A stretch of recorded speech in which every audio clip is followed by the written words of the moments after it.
সুন্দরবনের গভীর ভাগে টুনি ও টুনা খুব আনন্দে বসবাস করত। একদিন টুনি টুনাকে বলে যে, টুনা, সারাদিন তো বাড়িতে বসে থাকো, খাবারও তো আনতে যাও না। এত অলস হলে চলবে নাকি বলো? আমার অনেক খিদা লেগেছে। যাও, বন থেকে আমার জন্য কোনো কিছু খাবার নিয়ে আনো। আমার ভাল লাগছে না আজকে, তুমি খাবার নিয়ে আনো। আর খাবার এনে আমাকে ডাকবা কিন্তু, হ্যাঁ? যাও, নিয়ে আনো। ঠিক আছে, তুমি যখন যাবা না, আমি নিয়ে আনি। কাউকে তো আনতে হবে, না খেয়ে তো আর শরীর জ্বলে না, বলো। এই বলে টুনি খাবারের সন্ধানে তার বাড়ি থেকে বনের মধ্যে চলে যায়। আর কিছুটা যাওয়ার পরে টুনি একটি বাড়ির পাশে একটি আম গাছ দেখতে পায়। তাই সেখানে সে নেমে বলতে শুরু করে যে, বাহ, বনের এই ভাগটাতে এত সুন্দর আম গাছ আছে, আমি জানতামই না। টুনার জন্য কয়েকটা আম নিয়ে যাই, টুনা অনেক খুশি হবে। আর সেই আম গাছের পাশে একটি ঘর ছিল, যে ঘরে একটি কাক বসবাস করত। আর সেই কাকটি সেই সময় ঘুমোচ্ছিল। আর ওইদিকে টুনি সেই গাছ থেকে আম পাড়তে থাকে এবং আম পাড়ার আওয়াজে কাকের ঘুম ভেঙে যায়। তাই কাক ঘুম থেকে উঠে বলে যে, এই অসময় কিসের আওয়াজ রে বাবা, আমার ঘুমটাকে নষ্ট করে দিল।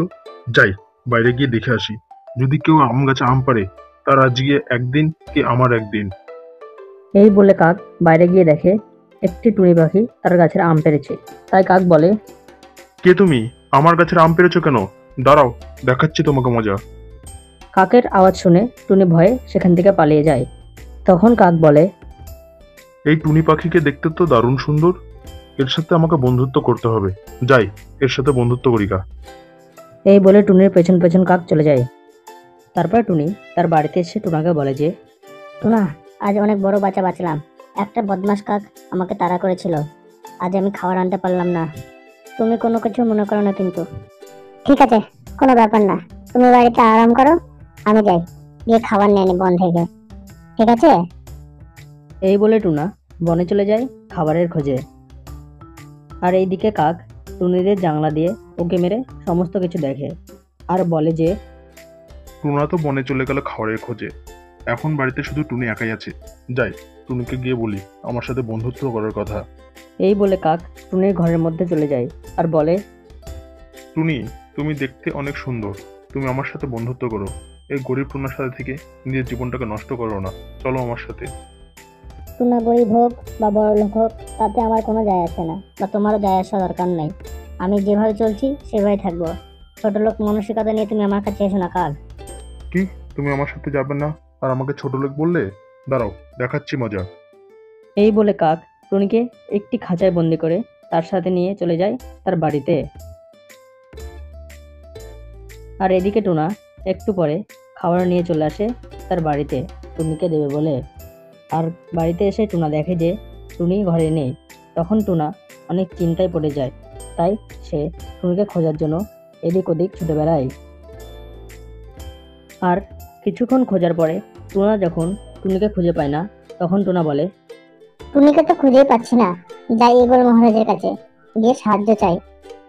এই বলে টুনা ঈগল মহারাজের কাছে চলে যায়। টুনা, তুমি এই সময় এখানে কি করছো? কোনো সমস্যা হয়েছে নাকি? সমস্যা হলে আমাকে বলতে পারো।